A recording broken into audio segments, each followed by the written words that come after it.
ከመንግስት ጋር ሲጓጉ የቆዩት የፋኖ ኃይሎች በመጨረሻም ወደ አንድ ድርጅት የመጡ ይመስላሉ። በዘመነ ካሴ የሚመራው አማራ ፋኖ ብሔራዊ ኃይልና በእስክንድር ነጋ የሚመራው የአማራ ፋኖ ህዝባዊ ድርጅት ራሳቸውን አክስመው አንድ ታጣቂ ድርጅት መፍጠራቸውን ይፋ አድርገዋል። የአማራ ፋኖ ብሔራዊ ንቅናቄ የሚል ስያሜ የያዘው አዲሱ ድርጅት የመጨረሻዎቹ የፋኖ ኃይሎች ተዋህደው የፈጠሩት እንደሆነ የድርጅቱ ህዝብ ግንኙነት መምሪያ ኃላፊ የሆኑት አስረስ አማረ ተናግረዋል። የፋኖ ኃይሎች አዲስ ድርጅት መመስረታቸውን ይፋ ያደረጉት ለበርካቶች ሞትና በቢሊዮኖች የሚቆጠሩ ህጻናት ከትምህርት ውጭ መሆን ምክንያት የሆነውን የአማራ ክልል ግጭት ወደ 3ኛ ዓመት እያመራ ባለበት ጊዜ ነው። እንደ ካፕቴን ማስረሻ ሰጤ፣ ኮሎኔል ፈንታውን ሙሀባውና እያሱ አባተ ያሉ የአማራ ፋኖ ህዝባዊ ድርጅት አመራሮች የትጥቅ ትግልን በመተው ከመንግስት ጋር ስምምነት የፈጸሙ ይመስላሉ። በእርግጥ ግን የፋኖ ኃይሎች ወደ አንድ መምጣት የሰላም ንግግርን ያቀርባል ወይንስ ተገዳዳሪነትን ስሜት በማጠናከር ድርድር እንዲገፋ ያደርጋል? እንተውና የአውራጃዊነት ግድቡን ማፍረስ የሚችሉ ከሆነ ቢያንስ ግፊት አድርገው መንግስትን ወደ ንግግር ውይይት ማምጣት የሚችሉ ይመስለኛል ብለዋል። ባለፉት 30 ወራት በተደረገው የትግል ሂደት ውስጥ አንድ ሰፈር ውስጥ እርስ በርስ በአደረጃጀቶች መካከል የተነሳ ቁርሾ ሊኖር ይችላል።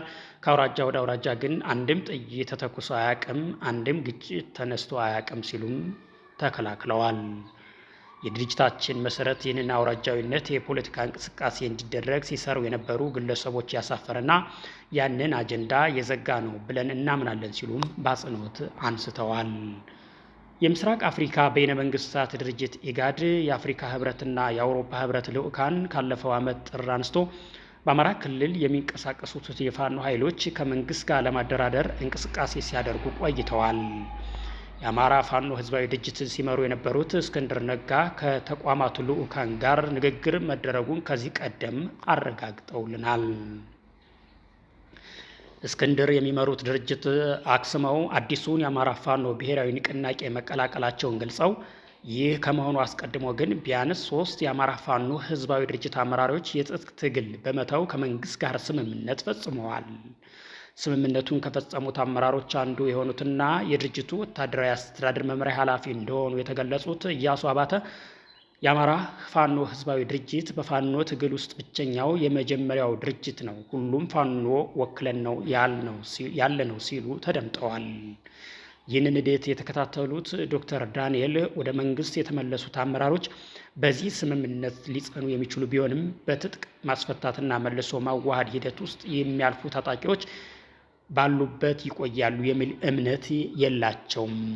ታጣቂዎቹ ዲሞባላይዝ እንዲሆኑ የተወሰነ ሳንቲምና ስልጠና ይሰጣቸዋል። ያችን ገንዘብ ስታልቅ ተመልሰው ወደ ጫካ ይሄዳሉ፣ ምክንያቱም ጫካ ውስጥ የበለጠ ገንዘብ ማግኘት ይችላሉ በማለት አስረድተዋል።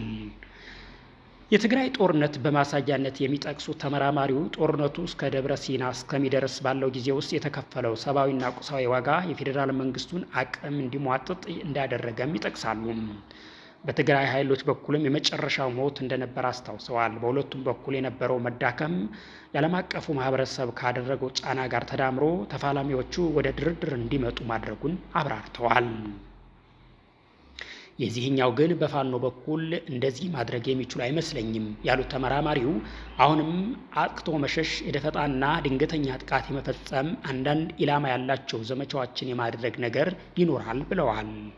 ይህ አካሄድ ለድርድር የሚያበቃ አስገዳጅ ሁኔታ የመፍጠር አቅሙ ዝቅተኛ መሆኑን ያነሱት አዲሱ ድርጅት ጠንክሮ ይመጣ ከሆነ ቦታዎቹን መያዝ፣ ጫና መፍጠር የሚችል ከሆነ ያኔ እንዲደራደር ማስገደድ ይቻላል ብለዋል። የዚህ አይነቱ መዋቅር የመጨረሻ ግብ ለድርድር የሚያበቃ ጫና መፍጠር መሆን አለበት የሚል አቋም እንዳላቸውም ተናግረዋል።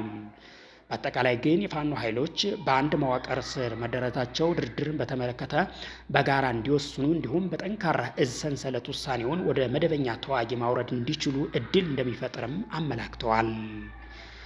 የአማራ ፋኖ ብሔራዊ ንቅናቄ ሰላም ንግግርና ድርድር በተመለከተ ምንም አይነት አቋም እንዳለው የተጠየቁት የህዝብ ግንኙነት መምሪያ ኃላፊው አስረስ በበኩላቸው አንድ ድርጅት የፈጠርነው ለድርድር ብለን አይደለም ለማሸነፍ ነው የሚል ምላሽ ሰጠዋል። ድርድርን ጉዳይ በተመለከተ ወደፊት አጠቃላይ ተለዋዋጭ ሁኔታዎች አይቶ የድርጅቱ የበላይ አመራር ውሳኔ የሚያሳልፍበት ጉዳይ ነው የሚሆነው። አሁን ባለንበት ሁኔታ ስራዎችን እየሰራን ነው የምንገኘው ሲሉም አብራርተዋል። የተወደዳችሁ የዛሃ ኒውስ ቤተሰቦች ስለተከታተላችሁ እናመሰግናለን። በእኛ በኩል ጤና ይስጥልን።